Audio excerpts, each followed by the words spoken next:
Hey guys, it's Illuminostic. I haven't been streaming a lot because we are... why does it say it's waiting for me? Am I live? Let me refresh this and see what the hell's going on. We've been busy with ceremony all week, but I wanted to jump on and just kind of touch base with everybody and talk a little bit about... Thank you. My approach to, I guess, ayahuasca and how I think about the traditions and the spirituality, I guess, that I try to incorporate into everything that I do, including the ayahuasca, partly because sometimes people misunderstand what I'm doing when I talk about having a syncretic system. How can there be one viewer and 6 likes?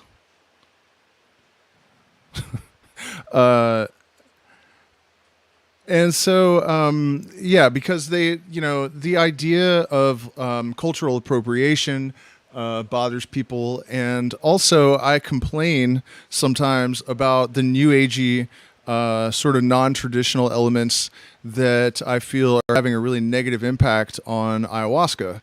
And so I can understand why people would find that a bit off. But the reality is that when, I talk about these retreats being hermetic and syncretic, emetic, by the way, if you don't know what emetic means, it means that you vomit. So syncretic, hermetic, emetic. It's not that I really change anything about the ayahuasca ceremonies. The ayahuasca ceremonies that I do are based on Shuar, the Shuar way, the Shuar call it. And Kichwa and Cofan, although I don't really do a lot of Cofan singing or their style of yearold because it's just impossible. I'm not fluent in Cofan, and their style is to sing really, really rapidly, almost like an auctioneer. It kind of sounds like babbling, like really, really fast babbling, kind of. And I don't mean that in a demeaning way, but that's just the best word that I can think of for it. So when I actually do the ceremonies, they're pretty traditional. The hermetic aspect of it is just that while you're here and engaging with me, I can teach you about those traditions. And here's the really big clincher. They're not actually different.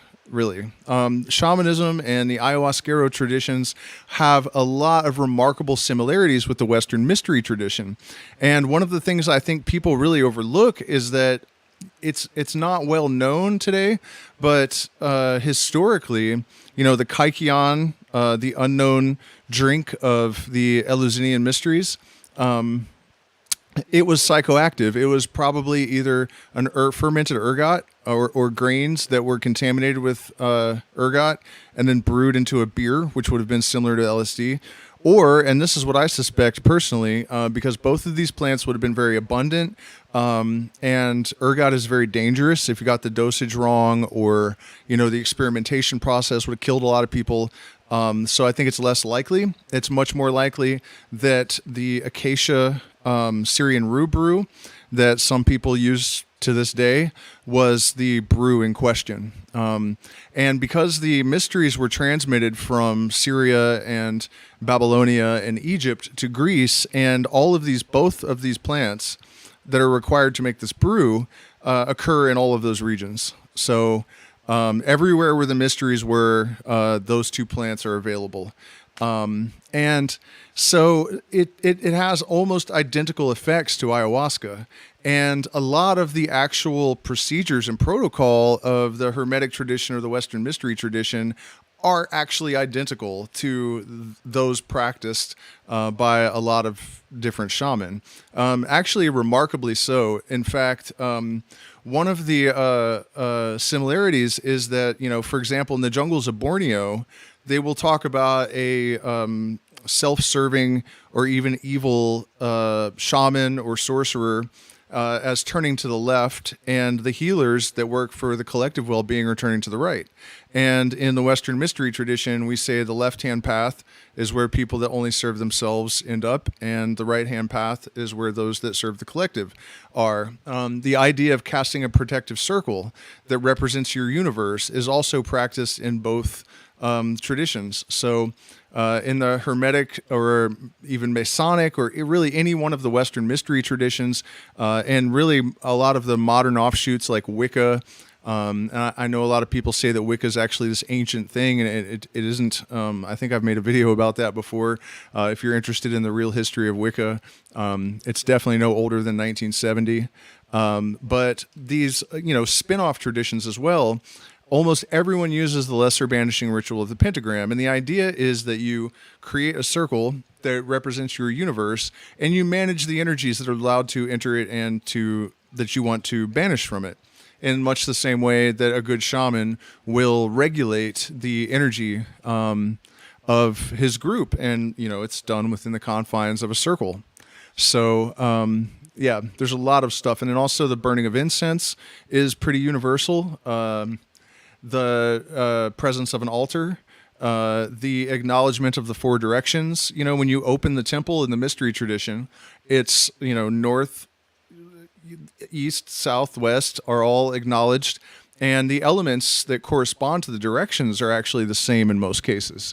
There's a little bit of variability, but, that's part of the reason that I feel comfortable with all this. It's actually, there aren't different traditions here. When you come down to the actual functional protocol of these practices.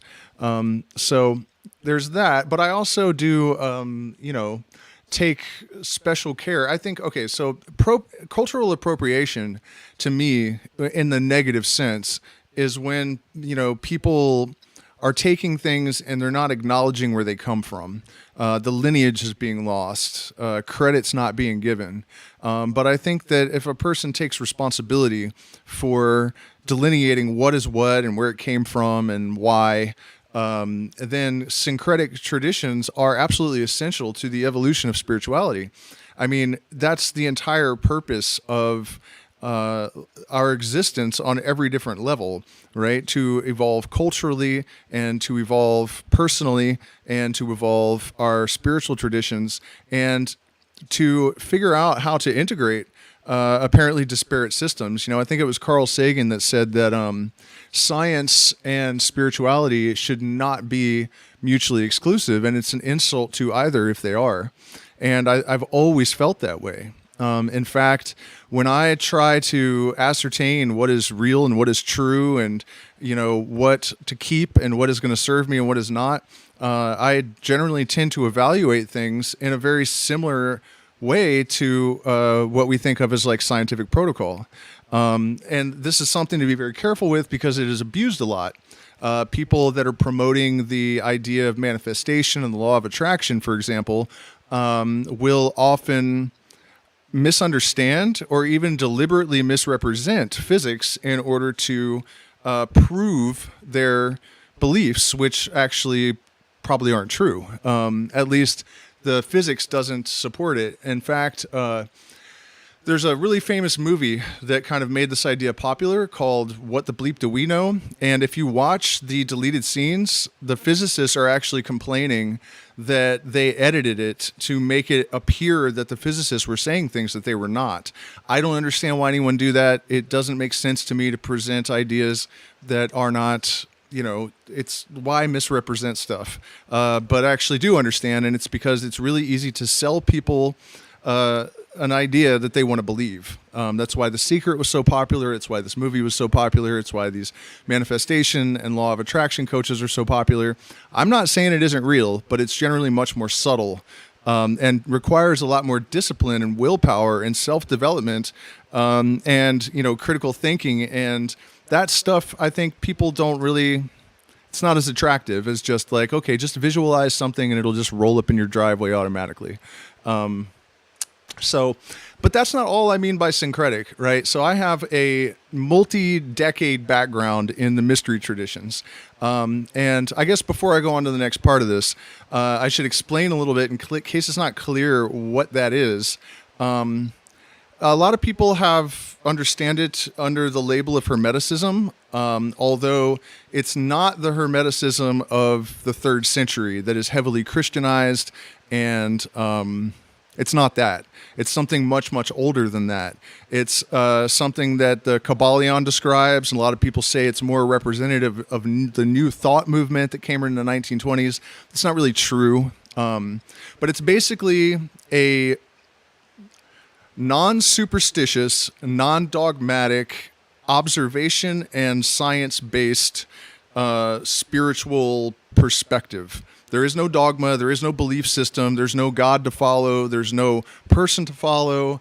A lot of people accuse this tradition of being Luciferian because, the myth is that Lucifer got in trouble because he believed he was co-equal to God, and that is how the mystery traditions think about it, that, the individual is equal to the Most High. There's no hierarchy.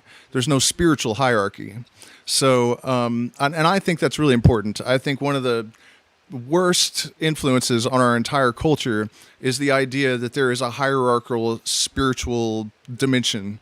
Because, when people believe that they've become a prophet, they hear a voice in their head, they have to do what it says. And that comes from the influence of these hierarchical systems where, God is separate from us, God is in charge, and, if you hear a voice in your head and it's some higher spiritual agency, you had better do what it says. And then that kind of transfers to the individual that is the alleged prophet, and then he can tell people to all, the Heaven's Gate cult, everyone kill themselves or whatever happens.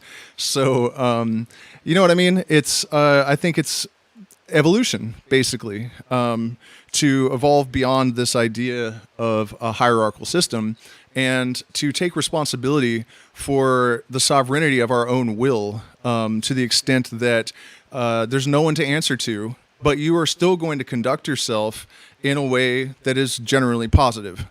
And along those lines, one of the objectives in the mystery tradition of taking the plants, the kykeon, drinking whatever was in the kykeon, was to overcome your fear of death.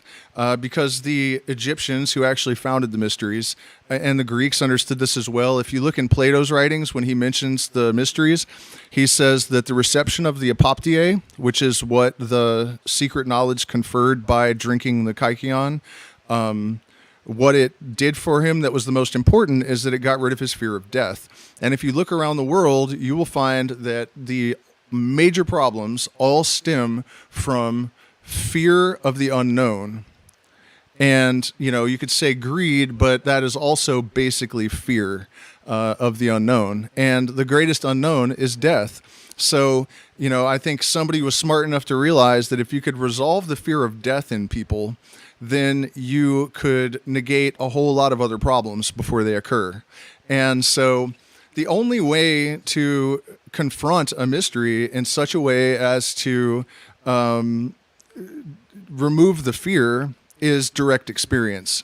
And so the idea is that these techniques like pranayama, study of the Kabbalistic tree of life, contemplation of the mysteries, education in the sciences and philosophies, practices of art and music, anything that can help you to enter into flow state, and consumption of psychoactive plants actually can elevate your consciousness to the realm beyond this one, and that is the realm of pure consciousness, which would theoretically be our afterlife state, right? And so if you have been there and you've confronted it directly, you've had gnosis of the plane of eternal consciousness, then you don't really fear death because you have actual familiarity with this plane of existence.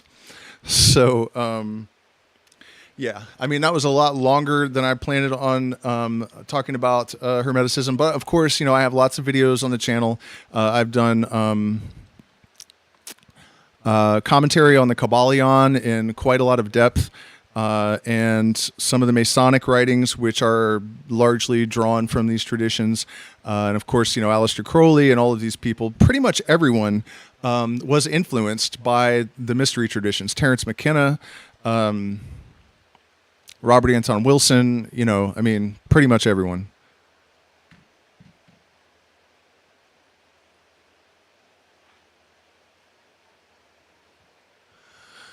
Okay, right on. So, and then the other aspect of the syncretic element of it is that I don't feel that necessarily just energy work and sound, although it is true that you can do amazing things with this, with those two things alone. And I have both performed and observed things that are borderline miraculous, that involve nothing but sound and plants and energy. In fact, once you have developed a certain degree of skill with ayahuasca, you can see a sort of grid around people. At least that's how it appears to me, and I've discussed this with other people. I think it's pretty consistent how this is perceived. But there's a grid, and there may be holes in it, or there may be very dark, sort of almost black patches. They basically look like death. I've only really felt like I saw an aura clearly once in my life, and it was this Hell's Angel that was riding down the street in Santa Cruz, and he had this just trail of what I perceived to be death. That was like when you get tracers when you're tripping, and you know what I mean. It looked like that, only it wasn't good, obviously. And it's that energy. You know, you see that, and you can use sounds, particularly an out of phase sound that has the function of using tension to tease the energy into harmony and into homeostasis and out of dissonance. It's just, you know, if you think about how music works, if you're not a musician, you probably know anyways that there are tension tones and resolution tones or stable tones, and all of these tension tones are pulling towards a resolution, mostly the one. They all want to go back home, just like everything else in the universe is heading back to the one, right? Everything is a microcosm of this macrocosm. That is Hermetic wisdom, by the way. That's basically the key to it, to understand that you can basically observe one functional model, like the Western musical system, and you can extrapolate all kinds of things about the deeper workings of the universe from those observations and the information that you can extricate from those systems. But yeah, so two tones, one of them a little bit out of phase, and then you sort of pull the one towards the other, and you can literally see the energy in the room that's out of whack, organize. And really, beauty is just symmetry. So you're basically using vibration and magnetism to pull the energy into homeostasis. But I think that in the modern world, we are very complicated creatures. We're coming from a background of, especially right now, utter chaos. We have a lot of toxic influences, you know, the culture and the media and the politics and a lot of the people and everything. I mean, you guys know, if you're from the United States, Europe, probably anywhere else in the world, there's a lot of stuff that you have to unpack in order to come to a place of power that is not influenced or even defined by your traumas. And that's extremely important. Magic is basically real. It's not what people think it is or what most people think it is. But the way that Crowley defined it as the science and art of causing change to occur in conformity with will, it's a real thing. But the reality is, if you haven't got yourself sorted before you come into a greater degree of power, you are just going to make a tremendous mess. I always use the analogy of Mickey Mouse in the movie Fantasia, where he steals his teacher's, the wizard's wand or something and his hat, and he tries to make the brooms all do the work, and he ends up almost dying. It's something like that. So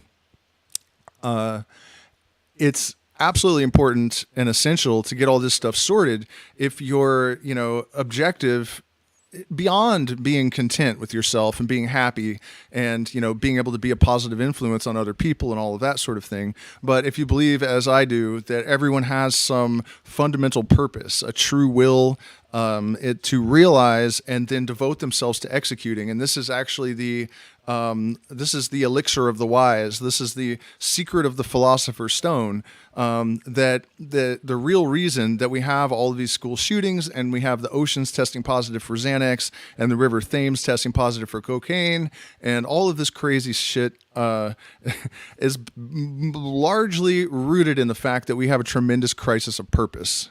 And what I'm talking about here is the resolution of all that. And this was a long-winded way of saying that I feel like people that are working with psychedelics should have some understanding of, psychoanalysis and, I think Jungian shadow work and the type of analysis that he was promoting is probably the best for this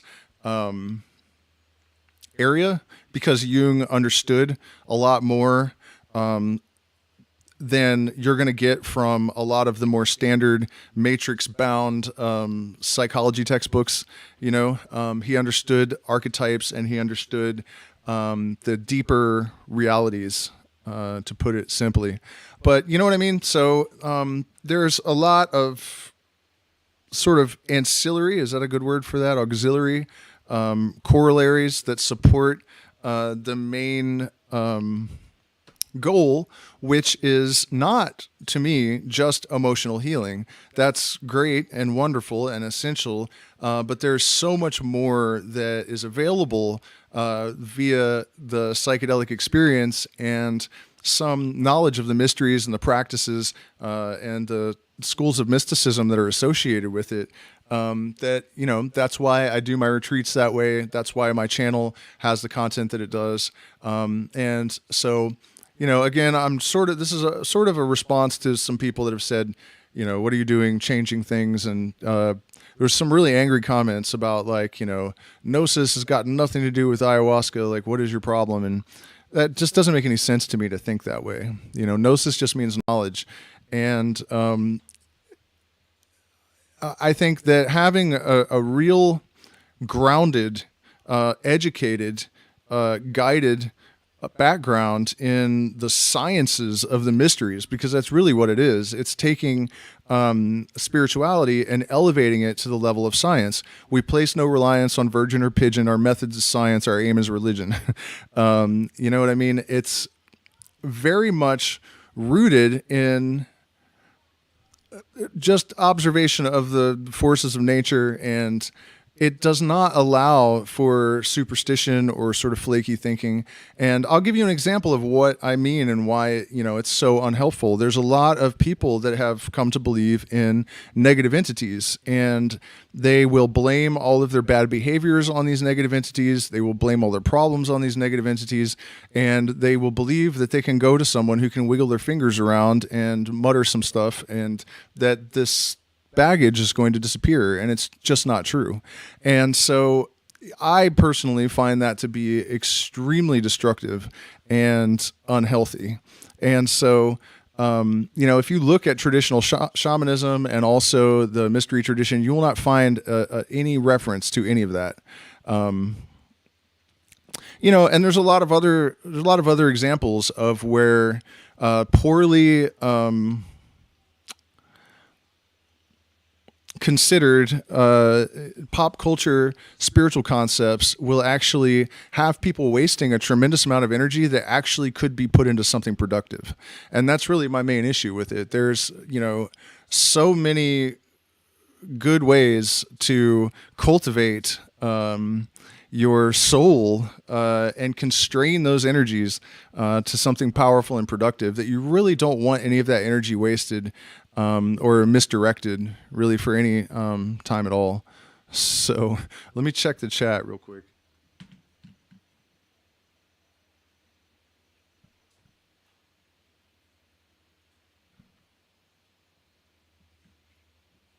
Yeah, by the way, you guys, do me a favor. Please hit the like button, share, subscribe. We are demonetized, so I get no money for this stuff, and it's very helpful if you guys, we have crypto wallet addresses. There's Patreon, where you can learn about the mysteries. I've been working through Degree 28 of the Scottish Rite of Freemasonry for a couple of months now, and everybody's response has been tremendously positive. Everybody's been super happy with becoming a patron. We don't really lose them because it's very powerful and interesting stuff. So that's at the $10 per month tier, and yeah, so we appreciate your support. And so, by the way, I wanted to mention the retreat is the rest of this month. We are open, And then I have added October because people have inquired.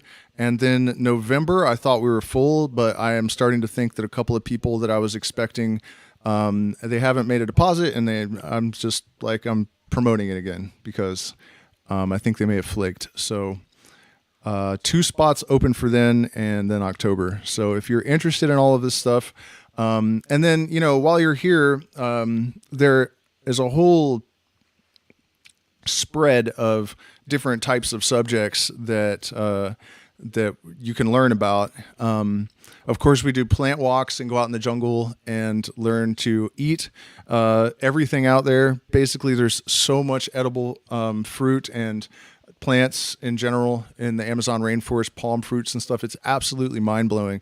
And, the overwhelming majority of it is actually delicious. And so, there are also like resins from trees that are medicinal, and you can make cheeses out of them. And so we do all that kind of stuff. And if you're interested in gold panning, we can do that. And if you are in the dark about cryptocurrency, I can help you learn to read charts and how to manage all that sort of thing. So basically, my goal is also to help people to escape from the matrix and to establish their sovereignty, both spiritually, intellectually, and emotionally, but also materially to whatever extent that I'm capable. So, all of these things that I've learned, I totally open and willing to sharing all of it. So, actually, speaking of the retreat, I think I have to go start the fire. And I'm considering I may pop on after ceremony one of these nights while I'm still kind of in the medicine, just to see how a stream comes off if I do that. I've even considered like drinking a full cup and getting online. I'm not really sure if I'm going to follow through on that, but it could be really interesting. Just to see what we can do with that, trying to get the ayahuasca spirits to answer questions for the people out there in YouTube land and whatnot could be really interesting. Yeah, I don't really see much harm in it, but thank you guys so much for spending this time with me. Please hit the like button, share, subscribe, support us on Patreon, and I'll see you again probably tomorrow. I'll pop on for some kind of short stream, and then also a lot of you guys saw that Huxley video that I made a little while back. People have requested reading material so many times that I've decided to do a whole series on these giants of the psychedelic movement or psychedelic luminaries like Robert Anton Wilson and that type of person, that Timothy Leary, people that I feel are being forgotten that are actually still relevant and very important. There are certain aspects of the message, I guess, that we receive from psychedelics that I'm not seeing a lot of evidence of it being present in this new renaissance, which is confusing to me and also a bit disappointing. So I'm going to do what I can to make that available and appealing. So thank you guys so much, and I will see you again soon.